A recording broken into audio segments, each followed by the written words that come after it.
我说黑妞和咪咪在这里扑通扑通的响，原来它是吃掉一只老鼠了，内脏它不要了，我以为它们闹着玩，把它夹掉。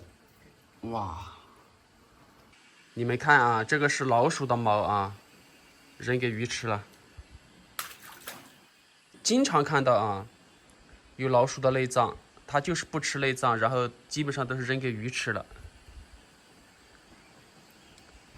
现在都6点多了，今天被子终于晒了一天，明天应该又是一个好天气了吧？你们看，这老鼠的内脏一扔下去之后，这个水立马就浑浊了，说明鱼在下面抢食老鼠的内脏。那咪咪和黑妞也间接的把这一池子的鱼养活了。咪咪大王，你就回来啦？哦，回来好。刚才我看到好大一条老鼠，啊，你不回来，老鼠就猖獗了。好，去吧，去吃猫粮吧，吃饱了才有力气抓老鼠啊。8月瓜哦，8月瓜9月瓜？不是8月瓜，8月瓜，野生的啊。村里的话现在就剩3个人啊，但是狗的话有7、8个。3个人的话，一位是养羊的老人，还有一位2夫妻啊，就是退休人员，然后回乡下来住了。这棵老梨树被大风刮倒了，树老了和人差不多啊，也是比较脆弱了。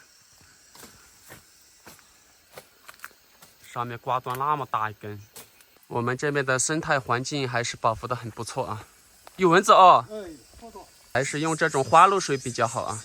之前在网上买的了，那么的啊，你明眼睛迷了话，这种花露水还是没什么刺激啊。之前网上买那种驱蚊是厉害，但是的话粘在皮肤上，皮肤都烂了。这棵板栗树啊，有点年纪了。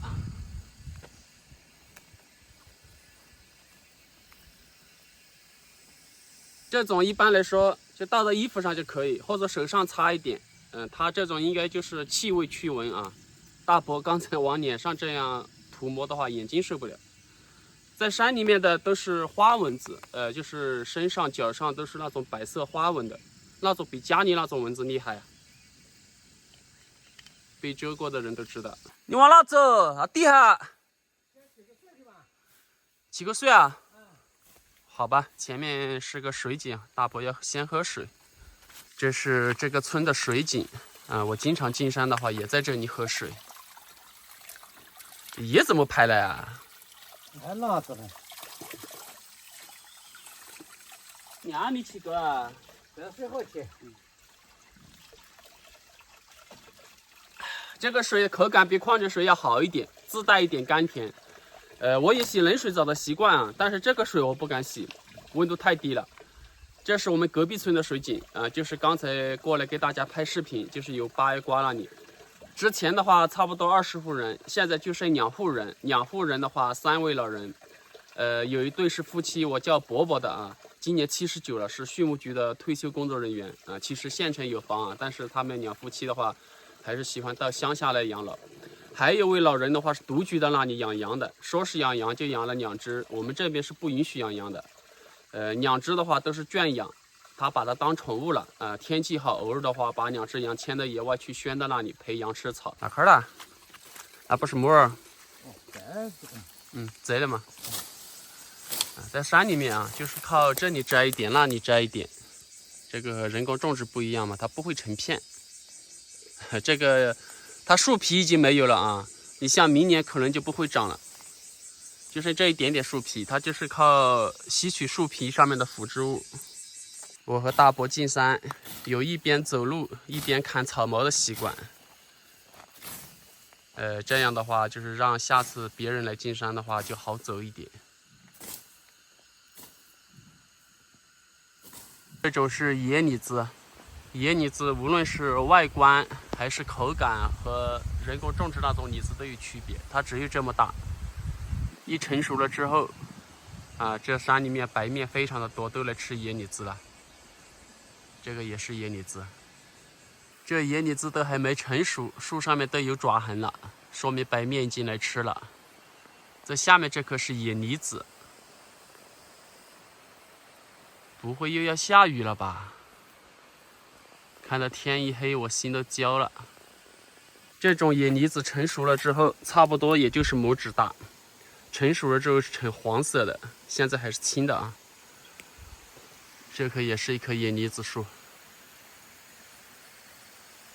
这些藤蔓到处都是。走到杉木林这边来了，大伯上面这棵是猕猴桃。挺大的这棵，多没？有几多也大，也大啊。嗯，在山里面就是这样啊。这里摘一点，那里摘一点。像这个树皮啊，还这么完整，至少还可以长好几年。等树皮全部都被野木耳吸收完毕之后，它就不会长了。来，把它抛了你。刚才在上面看到一条蛇，没看清楚，应该是烙铁头之类的。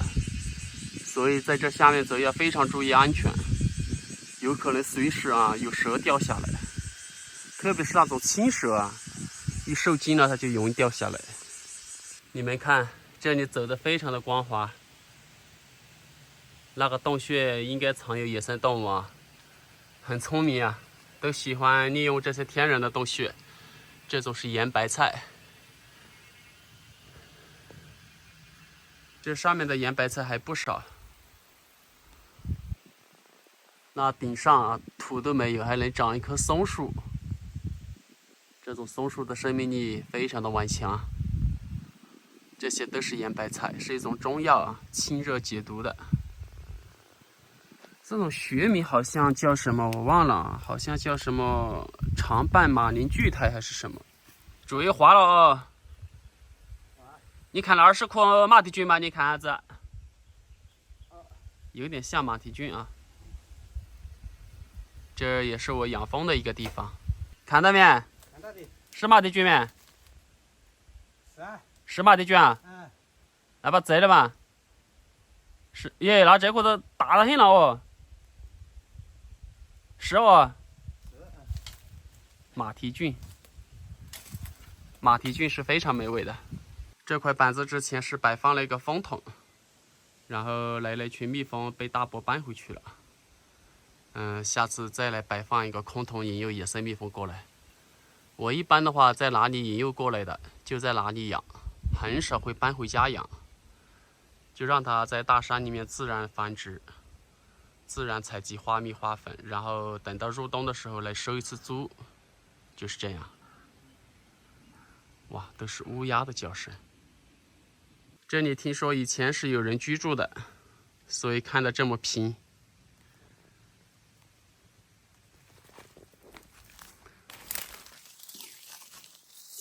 应该看得出来啊，这都是明显被人清理过的痕迹。听说以前人就住在这个洞里面。我们这边山里面那些岩洞啊，非常的多。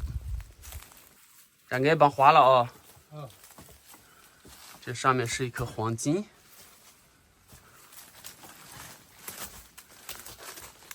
这个地方作为隐居啊，在这个洞穴里面应该非常不错。接连下了1个多月的雨，这里面都是干燥的，所以这里面住人啊是很不错了。这下面是一个悬崖，这里太滑了，所以不敢靠近。你们干啥做人也可以了哦。这里面的话，只要把这边这个洞穴，用一个蚊帐把它封起来，那边封起来，让毒蛇、毒虫不能进来。住在这里面还是挺不错的。在这附近的话，有可靠的水源，有吃不完的各种山货。其实前2年我都有考虑过啊，来这里，荒野生存1个月挑战一下。后来种种原因啊，也没来。哎，这里有一朵。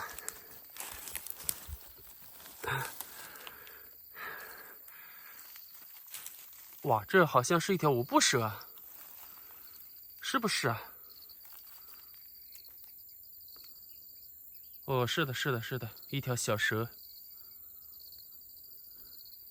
哎，我还说刚好看到了，没看到我走过去，有可能就亲我一口。嗨，本地的，嗨，你看它那个头啊，五步蛇怎么区分呢？它身上的花纹呈倒三角形，头呈三角形，鼻子上翻，非常的难这种蛇。但是它的攻击速度啊非常的快，如果说是大蛇发怒了啊，还有一种特别的那种臭味。它发怒就像响尾蛇一样，那个尾巴的话一直这样摆啊，都有声响的。蛇越大，那种味道越重。宝宝，这一点我不舍嘞，在哪里啊？就在前头啊。要注意到嘞。啊，用我们农村话来说，这是在打摆子，被称为伪装大师。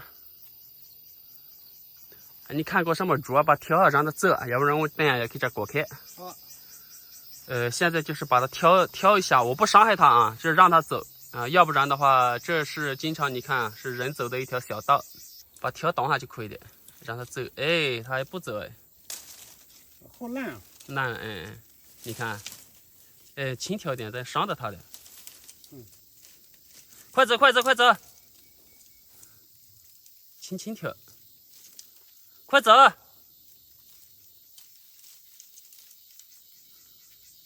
快走快走，好走了走了，你看多快，一下就不见了。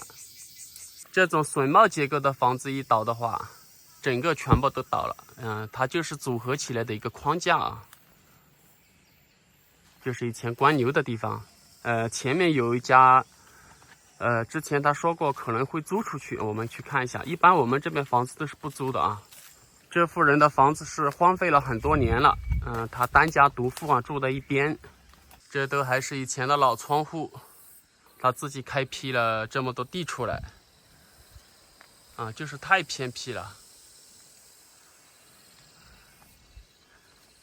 他好多年没做人的？10多年了呀，10多年了，在我们隔壁村。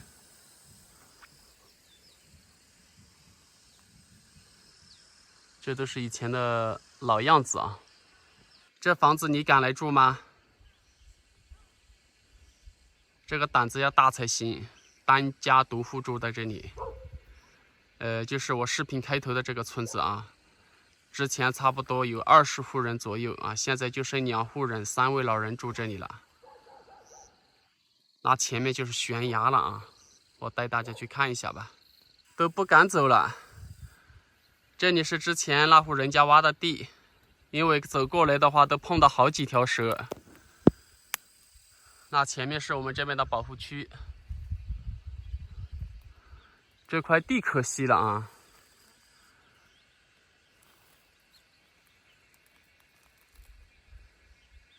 这个要租的话，下次问问吧。这段是我上次修的路。报考没有问题哦，还剩了那么多沙石，这是从下面保上来的。这段路已经垮了好几年了啊。这卷开，这种蛇是有毒的啊，我们这边叫鸡公蛇，也叫红脖子啊。快走快走！下了1个多月的雨。突然间有个好天气啊，蛇全部都从洞里面出来了，所以一路上碰到很多蛇。为了安全考虑，所以提前回来了。这是一条小蜈蚣，天气好它也出来了。哇，这里也是一条。它们一上来把猫粮全部都吃了，小黑是不敢吃盘子里面的东西。今天的食材有青红椒、姜、蒜、马蹄菌、丛树菌、野木耳。现在有这个引火神器了。其实小时候啊，经常用这种来引火的。这种比火柴打火机靠谱多了。倒油，没有油了不？有。青椒、姜、蒜。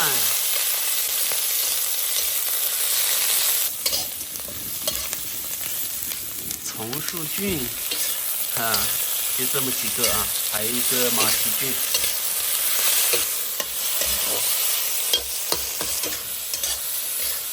这是昨天吃剩下的肉，野木耳啊，也小半锅了啊。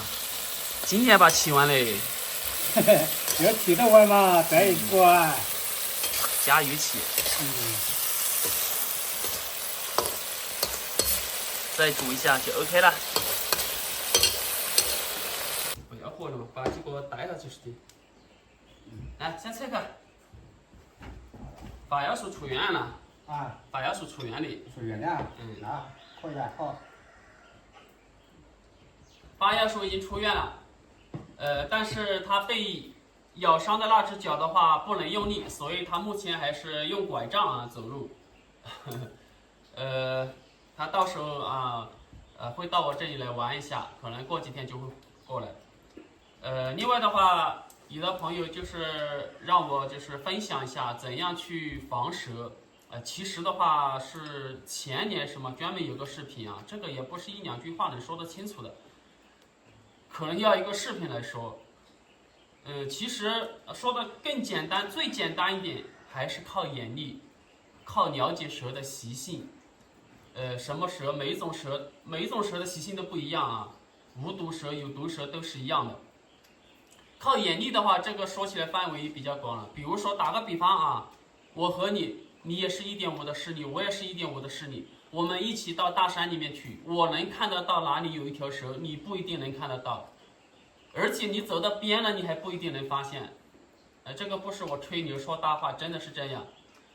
所以的话，怎样去防蛇的话，还是要靠自己多进山，多去体验一下啊这种生活啊。这样的话，慢慢的你看到蛇，多看到几条，慢慢的你就习惯了，你老远就能发现它。特别是那种毒蛇，伪装性是非常的高，它又不爱动啊，那种就非常的危险。如果说要怎样去防蛇以及毒蛇咬伤后的正确处理方法，要不然到时候看吧，要不然就专门做一个视频吧。反正这几句话真的说不清楚。今天那条是五步蛇，那条蛇的话，贝贝说你走到旁边可以看到啊，估计看到哦。看到。也看到哦。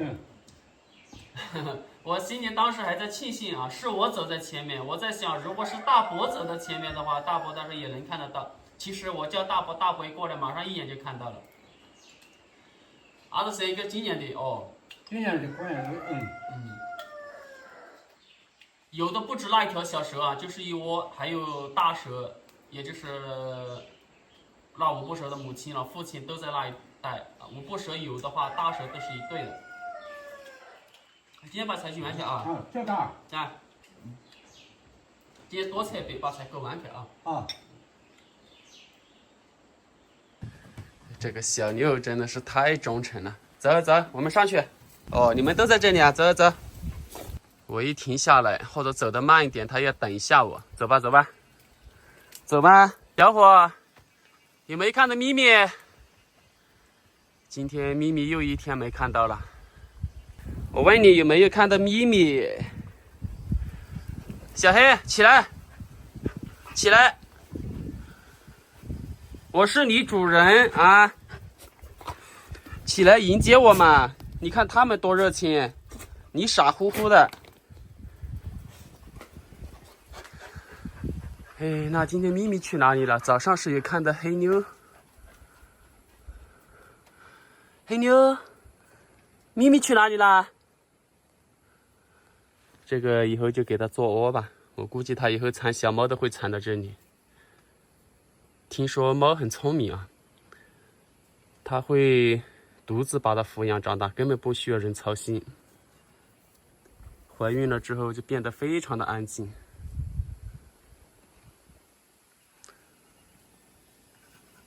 大黄的伤口已经完全好了啊，不需要用药了。别爬，暂时还是不要乱爬啊，下去。在这边，别爬，别爬，又爬上来。大黄，起来，小黑。黑妞，你要不要过来？吃吧，吃吧，每天都是一样的啊，没什么新鲜的。黑妞，下面去嘛啊。今天这天气不错呀，但是今天进山一路上发现了不少的毒蛇，还有无毒蛇，所以和大伯今天早早就回来了。我们这边山里的蛇类资源是非常的丰富。这几只狗子这段时间啊，每天早晚喂2餐，早上就是喂一点点，每一只狗可能就喂这么一点，吃完就没有了，就要等到现在这个时候，现在都5点钟了。要不然早上喂饱了啊，晚上这一餐喂的话非常的挑。咪咪的话今天又不着家了，去年很少出去野啊，但是今年的话，每一个月都要出去那么1、2次，甚至2、3次啊。出去一次的话都2、3天不着家。咪咪抓老鼠确实有一手啊，但是它抓蛇就不一定。这个咪咪我担心在山里面被毒蛇咬伤了之后回不来了。黑妞的话现在怀孕了，每天就睡在那个背篓里面，那个背篓到时候就放在这里吧，就给黑妞做窝了。我估计到时候它生小猫啊，应该就会生到那个背篓里面。到时候看吧，有必要的时候就把猫粮拿上来。另外的话，我说个题外话啊，因为我不止一个视频啊重申了，就是我这里不能接待，我也没时间接待，但是这几天真的让我感觉很头疼啊，因为我跟极少数那一部分粉丝朋友跟他们反复解释了啊，但是他们还是不听，那你这样就让我很难办。你别看到我这样日子过得很悠闲。我如果说我每天忙成什么样，我跟你说啊，早上5点多就要起来，忙到晚上12点多，甚至到1点钟。你看我这视频只有20几分钟，但是我每天拍的话要拍6、7个小时，剪辑要剪辑6、7个小时，还有后期啊，每个平台运营啊等等，每天我还有一大堆的自己的事情要处理，所以非常的忙，而且上面也不允许接待，所以敬请理解一下啊。好，那就分享到这里。明天见。